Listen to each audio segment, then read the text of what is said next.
kind of in the middle of something right now. What do you need? I've got a story idea I want to run by you. Yeah, sure, I could spare a minute. So it's about an accident at an air show, and it turns out to have been caused by the CIA. Neat.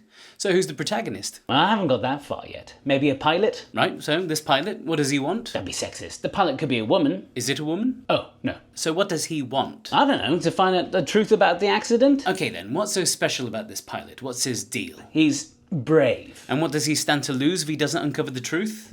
The CIA? What? Maybe the CIA will kill him? What's with the 20 questions here? If I'm being honest here, I don't think you have a story yet. Not one that's ready to write, at least. Oh. Does that mean you don't want to support my Kickstarter? How much do you want? Maybe 10,000. Okay, I'm hanging up now. Wait. Whenever someone pitches me their story, whether it's a novel, a film, or a short story, I can usually tell within seconds whether or not it's going to work. And 9 times out of 10, the writers who are going to struggle all suffer from the same problem. They have a plot, but not a story. A group of terrorists take over a skyscraper. A detective is hired to find a missing woman.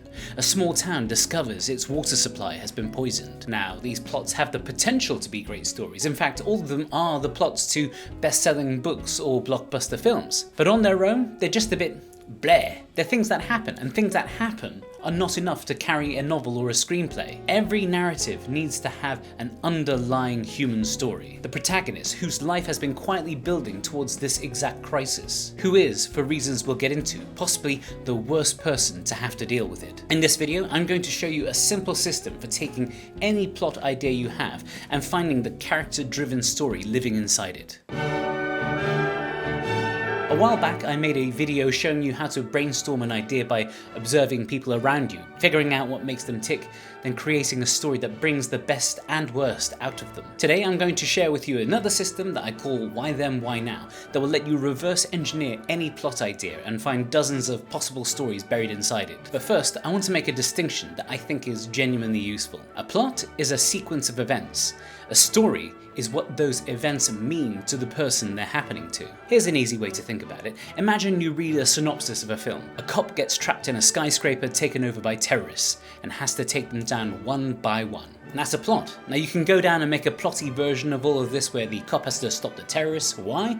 Well, because he's a cop and that's what cops do. He has a sense of duty. But that's not really a compelling story, now is it? Now imagine someone tells you the cop is estranged from his wife, and then they flew across the country to try win her back. And now the terrorists have taken her hostage on the first night that they've spoken to each other in months. Suddenly it's a story. Maybe the best story of all time? Because now there's a person at the center of it with something real to lose, something that matters to them. So, why them, why now? There are 4 questions, and I want to walk you through each one of them. What do they want? Now this is the easy bit. Your plot idea has already given you this. The detective wants to solve the case, the soldier wants to survive the war, the mayor of a small town wants to find out why people are getting sick. Okay, let's run with that last example. I've got the mayor of a small town where loads of people are falling sick because of pollution from a nearby factory. What does he want? Protect the people of his town, get them compensated, stop anyone else from getting ill, become the hero the town needs. Simple. We have an external goal here handed to you by the plot. Now every story is one of those, and they're not really that interesting on their own, so let's go a little bit deeper. What's stopping them? By this, I don't just mean an external obstacle, the bad guys, or some sort of deeper conspiracy. To give your story a sense of stakes and tension, your protagonist ideally needs to have something standing in their way, and ideally this should be intrinsically tied to who they are. Early in Hamlet, our hero learns from the ghost of his dead dad that his uncle, the new king, is a murderer. If Hamlet were more idealistic or gung-ho, he would have gone right-ho, accused his uncle in scene 3 and chucked the old man out a stained glass window. You killed my father. Big mistake. And the audience can then filter out before the late night rush. But instead, Hamlet is a man who is plagued with indecision. He knows that if he's wrong, it'll be disastrous for him, his mother, for Denmark as a whole. That's a lot of pressure, and Hamlet is in a way, because of who he is, the worst guy to put under that kind of pressure. Now for our story, I want to find out why our hero, the mayor, might be the worst person to uncover why the people in his town are getting sick. Maybe he's stupid, and he's too dumb to figure it all out. But to have an incompetent buffoon as a protagonist can get pretty annoying. Maybe his brother is a manager at the factory and he's been cutting corners. That's an option. He's now torn between his familial obligations and his duty to his constituents. It's a little bit soap opera-ish, but it works, there's tension in there. But how about this? The factory is owned by a multinational conglomerate who has been funding the mayor's campaign for over a decade. He's taken the money and looked the other way on minor infractions, telling himself that it's fine because he's a good mayor in every other way, and maybe it is, and the extra money and jobs that the factory brings in is vital to the town. So here he realizes that the arrangement he's built his career on is the one thing that's destroying the town he's supposed to protect. He suddenly realizes who's responsible for poisoning the kids. It's him! Now that's juicy. As mayor, he's powerful, but as a man in the pocket of big business, he's secretly powerless. So that's question number 2. Why are they the worst possible person to fix this problem right now? What do they need? Years ago, I hosted a talk with author and editor Caroline Levitt, not that one, where she described her approach to storytelling as the Rolling Stones method, in which you, as the hero of your story, can't always get what you want, but if you try sometimes, you might find you get what you need. And what a character wants in a story is almost always a manifestation of sorts of a deeper human need. Ted wants to be famous, but what he really needs is to be loved. Sally wants to be rich, but what she really needs is security. Kevin Costner wants to build a baseball field for the ghosts of the 1990 Chicago White Sox, but what he really needs is a way to reconnect with his late father, and a way to forgive himself for the distance he created between them before his death. Hey, Dad? You want to have a catch? I'd like that. So let's take a look at our mayor and the things we've said that he wants. He wants to be the hero mayor who saved everyone? Okay, well let's walk that one down a little bit. Our mayor wants to look like a hero because he wants the accoutrements that come with that. He wants to be the guy they look up to, the one who opens shopping centres, leads the parades and gets the good tables at the country club. What he needs is to actually be a hero, serve the people of the town and feel good about himself for once. It's a little bit fairy tale-ish for my particular taste, but it works as a story. Or if you want to take something that's a bit more philosophically and politically complex, how about this? Another way to look at it is to think of that want as a lie that the protagonist has told themselves. And at some point within the story, the scales will fall from their eyes and they'll really understand what is required.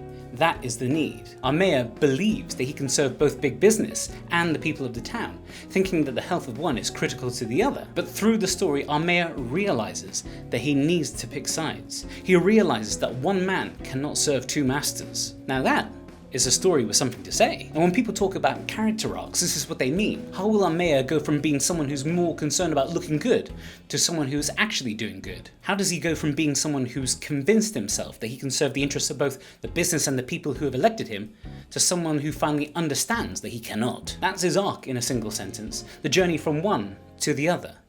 But we don't have a story just yet. There's one piece of the puzzle still missing. What could they lose? All stories need some kind of jeopardy. If the protagonist is risking nothing, then there's only so much they can win as well. And the best stakes aren't about life or death, it's not about saving the planet. They're about the specific things that this character, with this history, cannot afford to lose. Kramer vs. Kramer is a film about Dustin Hoffman, a workaholic ad man whose stay-at-home wife Meryl Streep files for divorce and for custody of their son. To win the case, Hoffman has to find a way to be a more present father while also working overtime so he doesn't get fired. In this case, Hoffman's stakes are twofold. If he isn't successful, he will lose both his job and his son, the two load-bearing parts of his personality. Or to go back to Die Hard, John McClane's stakes aren't just letting all those employees of the Nakatomi Corporation die. He also needs to beat the heist gang to save his marriage. It sounds goofy, but in the grand scheme of a story, a man saving his marriage and proving to his wife that he can change is seismic. Anyway, back to our mayor. If he bites the hand that's fed him for a decade, he may lose the company's funding, the support, almost certainly the next election. That's one stake. He may become a pariah to the people in power and possibly his own town, who may not thank him for admitting his own culpability. He could lose his job, his status, his good table at the country club. Everything he has built his identity around. The town that once loved him might turn on him. For him to realize that the lie he's told himself is a lie. For him to see that the thing he wants isn't the thing he needs. There needs to be a price that he has to be willing to pay. The logline. Right, so we've run our plot idea through these 4 questions. let's see what we've built. We've started with a small town discovers the water supply is being poisoned. That's the plot. Now let's fold in everything else we've asked ourselves. What do they want? What's stopping them? What do they need, or what do they need to realize? And what are the stakes? Alright, so let's put it all together. When the popular, charismatic mayor of a small town discovers that the corporate donors who funded his entire political career have been poisoning his town's water supply, he must decide whether to expose them and himself, knowing it will end his career and destroy everything he spent his life building. Character, dilemma, stakes, everything you need to write a story. Where it goes from there is up to you as a storyteller and your own personal tastes. Does he team up with a group of charming locals to gather evidence? Does he meet an investigative reporter and embark on a paranoid thriller? Is it a comedy? And he actually spends the second act bumbling around trying to cover his own butt before coming to the realization that he needs to come clean. You see this? It's the same character, same dilemma, same stakes, but completely different stories. And how your story ends will also depend on the route you want to take and your book's outlook on the world. If it's a story about redemption and forgiveness and an ode to the kindness of small town communities, then maybe his people will rally behind him and learn to forgive the mayor. If it's a morality play, the mayor will put things right and still maybe serve time in prison, accepting his penance. And that's the power of getting the foundation right. Once you know who your character is and why this is the worst possible thing that could possibly happen to them at this time, there are still infinite possibilities as to how the story beats will unfold. Knowing where your story is going, the stakes at play, and what it means to your character isn't a pair of shackles, but it's a story compass, keeping you true. This also shows you that you can take any plot idea and make it your own. This initial nugget we were playing with, a small town discovers its water supply has been poisoned, is literally the plot of Erin Brockovich and the lesser seen Dark Waters. But together, we found a way to make it unique. Anyway, I hope you've enjoyed this. If you want to, head into the comments and maybe break down some of your favourite stories this way. Tell me who the characters are, what's stopping them, what they need or what they need to realise, and what the stakes are for them. Remember to like and subscribe for more stuff like this every single week. I've been Martin, and I'll see you on the shelves.